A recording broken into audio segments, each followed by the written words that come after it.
He called my beach and moved his truck with a scowl on his face even though he could literally see that I was tending to my sick kid. While my son was getting checked at the doctor's and I was waiting on test results, I shot off another email to my house owners association about what had just happened. The HOA said that they received my email, made a note of it, and advised my property was my own and I could give or deny access to it as I wish. Thankfully, all tests administered to my son came back negative and I was told it was a run-of-the-mill virus and he would be fine. The virus just had to run its course. I took him home and called it a day. Saturday evening, my oldest started complaining of a sore throat and I was starting to feel poorly myself. My youngest appeared to be getting better, so I figured that whatever he had, that we were getting, so we stayed in all day Saturday and Sunday. Sunday evening at about 5:30 my oldest son spiked a fever and while it came down a little, it didn't come down enough, so I loaded him in the car and off to a minor emergency we went. The only one I could find that was open on Sunday at this time was on the other side of town, so I had to drive 20 minutes just to get there and we ended up waiting for 3 hours to just get in the door and then another 45 minutes till we saw the doctor. After a few more hours and all of his tests come back negative, the doctor did state that she could hear some wheezing in his lungs and so she prescribed an inhaler for him to help him, but basically told me the same thing, that he is a run-of-the-mill virus and to let it run its course. I had to drive even further to the only 24-hour pharmacy available to pick up the inhaler and we did not get back to the house until almost midnight.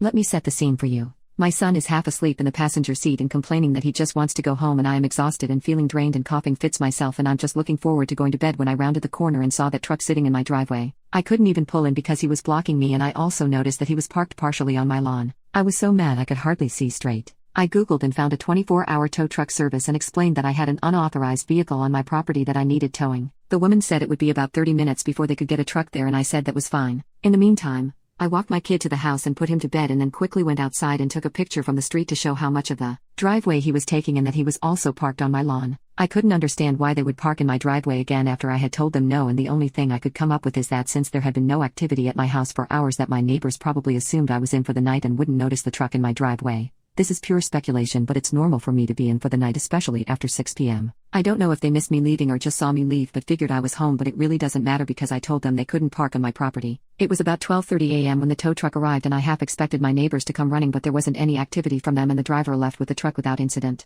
I went in, shot off another email to my house owners association along with pictures and an explanation that I had towed the vehicle, and then went to bed. At 6 a.m. this morning I woke up to someone banging loudly and rapidly on my door. I didn't have to look. I knew who it was. I grabbed my phone, hit the video record button. Before I opened the door, I looked through the peephole and saw the dad and his son at my door. I opened the door and following the conversation, Dad, very angry and yelling, "Where is the truck?" Me, as calmly as I could state while coughing, "It was towed. You can call such and such company to make arrangements to get it back." Dad, "You didn't have the right to tow it. You're going to pay to get it back." Me, "I had every right to tow an unauthorized vehicle on my property. I told you not to park on my property and you did it anyway. It blocked me from getting in my driveway last night. I told you I was going to have it towed after the last time you parked without my permission, and I won't be paying anything to get it back." Dad, "You stole my truck, you F&B, and I'm calling the police. I'm going to sue you." Me, having enough of this, "Go ahead. In the meantime, I'm sick and I'm going back to bed." I closed the door and stood there for a moment. I looked out the peephole and they were still there. The dad started banging and was also ringing my doorbell nonstop.